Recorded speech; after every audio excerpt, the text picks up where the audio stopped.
Banjo પર જે રીતે રંગત આપી રહ્યા છે ધીરજસિંહ અબડા, મોરારી બાપુનું દર વખતેનું સંગીત, સત્સંગ, ભજન એમાં જે યોગદાન છે એમાં મોરારી બાપુ તરફથી જે દર વર્ષે જાહેર પદ્મ પુરસ્કાર આપવામાં આવે છે અને એમનું સન્માન કરવામાં આવે છે. આ સંગીતનું સન્માન છે, આ ભજનનું સન્માન છે.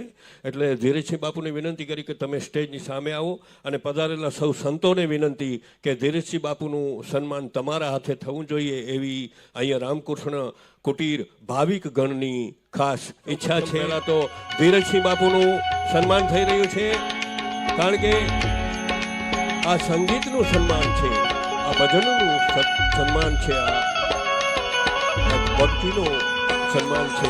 તો આ તસવીર હંમેશને માટે યાદ રહે એવી રીતે આ તસવીર અને ફોટોગ્રાફી, વિડીયોગ્રાફી પણ થઈ રહી છે કારણ કે આ સન્માન યાદગાર રહેશે. ખૂબ ખૂબ ધન્યવાદ. બોલો હરિ સાહેબ બાપુ કી, સોનલ માત કી, કલ્યાણદાસજી બાબા અને સમસ્ત સંતગણ.